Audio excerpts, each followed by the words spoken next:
And you won't see me stop eating no ribs either. Gotta have them ribs. And pussy too. Don't Malcolm talk about no pussy?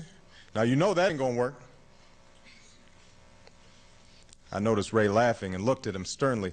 What are you laughing at? I said to him. You never even read. Only Malcolm X's autobiography seemed to offer something different. His repeated acts of self-creation spoke to me the blunt poetry of his words.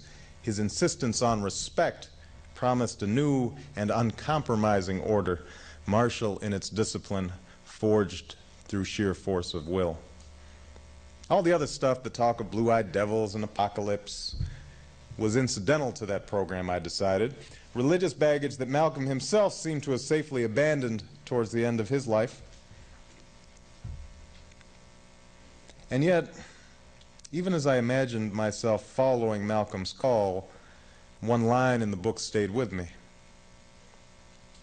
For he spoke of a wish he'd once had, the wish that the white blood that ran through him there by an act of violence might somehow be expunged. I knew that for Malcolm, that wish would never be incidental. I knew as well that traveling down the road to self-respect my own white blood would never recede into mere abstraction. So I was left to wonder what else I would be severing if and when I left my mother and my grandparents at some uncharted border.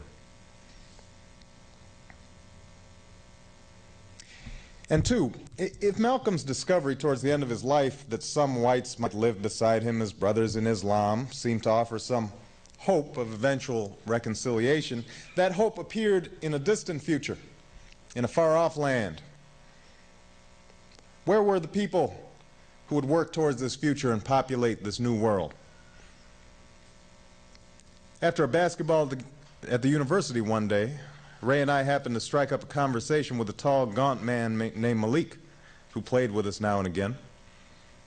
Malik mentioned that he was a follower of the Nation of Islam, but that since Malcolm had died and he had moved to Hawaii, he no longer went to mosque or political meetings, although he still sought comfort in solitary prayer.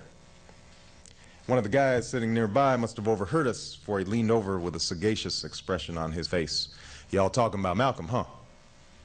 Malcolm tells us like it is, no doubt about it. Yeah, another guy said, but I tell you what, you won't see me moving to no African jungle anytime soon. Or some goddamn desert somewhere sitting on a carpet with a bunch of Arabs. No, sir. And you won't see me stop eating no ribs either.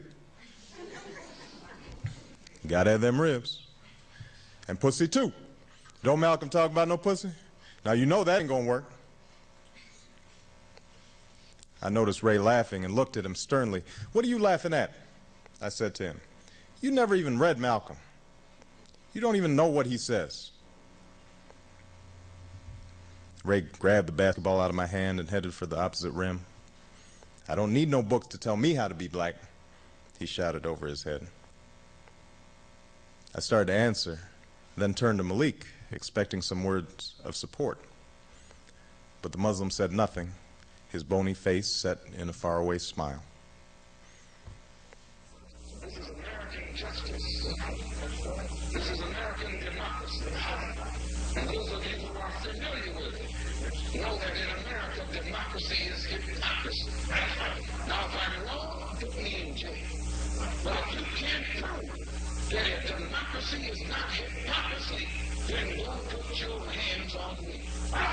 Democracy is hypocrisy. If democracy means freedom, why are our people free? If democracy means justice, why don't we have justice? If democracy means equality, why don't we have equality?